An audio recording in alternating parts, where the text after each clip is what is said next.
Wilson. Hey, Wilson Ross from Blacksmith TV. How's it going, guys? Good. How you doing? Good. So, Tom, obviously the first film is an introductory film to get to know who these characters are. You're back for a second. How much more relaxed are you now playing Brock, but it's more CGI this time?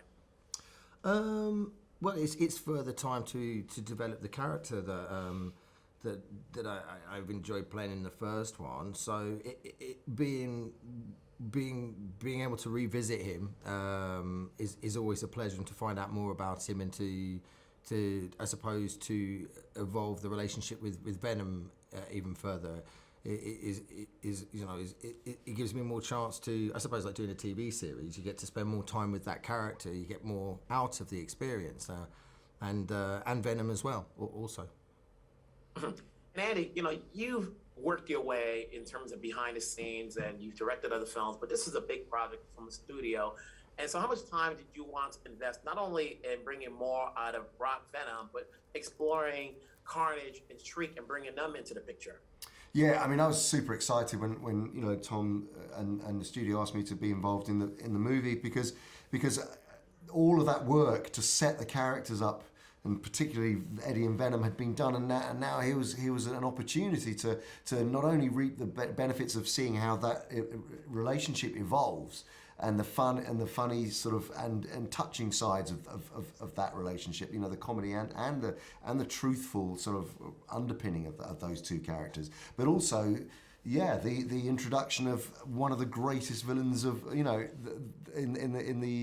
the lore, in the Venom lore. So it was fantastic, and also to work with Woody again. I mean, we wanted to really explore a whole range of different things in terms of how the symbiotes, the variations of how the symbiotes related to their hosts. That was a big area of explanation. Plus, how physically Carnage would be, and how he would behave, and how he would operate head to head against Venom. So there was lots of very fertile ground for exploration. Sure.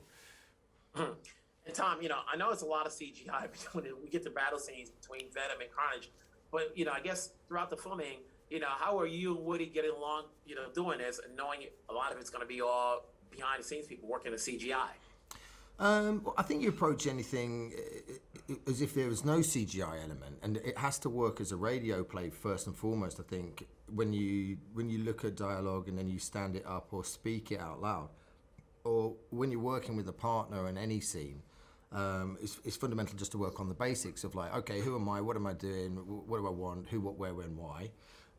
Get in alignment with your scene partner. And the pleasure of working with somebody like Woody is he's just such good fun, and so capable and so deliciously wicked with his sense of humour, and there's such a multitude of optionality with him that there's so many diverse options that you can run with it. It's almost an embarrassment of riches. So then we have to simplify it to succinctness within the scenes that we're acting together. And there's plenty to play with there, but also, I mean, I'm very fortunate in an aspect that I'm awake to having done the first, but and being sort of embedded deeply on the second as well, of knowing what's going on within the not quite how brilliant it's going to be, but what the animation, what the CGI is going to look like, what the characters are going to look like, how they're going to move, where the acts are going, what's going on with them, and what the potential visual denouement is going to be is already in my head. So I guess I'm fortunate to have that full sight picture, although it hasn't been filled out in real time. It will be found as we film and go along. So there's three sort of compartments there. There's working with the scene partner, working with Woody, and then there's the knowledge of what the plan and the mission is of how Venom 2 should look and what we want it to look like, and filling that in, moment by moment. Mm-hmm. And Andy, before I let you go, obviously those who know the comics and so forth, they want to see characteristics of what they know. So how invested were you in bringing out, we already know Venom's character, but bringing out Carnage and Shriek, because people are automatically going to go to Wikipedia to say, hey, did he get this right? Did he get the look right? And all of that stuff. I mean, absolutely. We were religious about going through all of the comics to mine as much as we could about both of those characters, and to get as much being truthful to the lore of those comics, but at the same time opening them out for an audience that wouldn't necessarily know them at all, or who weren't fans of the comics.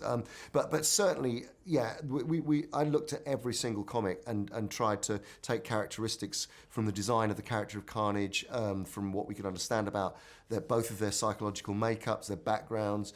Tom and Kelly had done vast amounts of work into their backstories from in a writing perspective. Shriek's essential lore had to be. It's in part there's nods to the comic book, and then there's the reality of having to bring them together within the Venomverse for the film.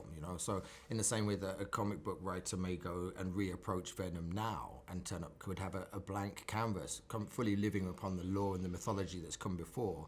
There's a relative, I wouldn't say carte blanche, but ability to refine and re-establish characters based on what we know, and also take it to a new place. So we had the opportunity to take essentially the key elements of Shriek and Cletus and Carnage and present them within the Venomverse to the audience which we're tailoring a specific movie for experience for.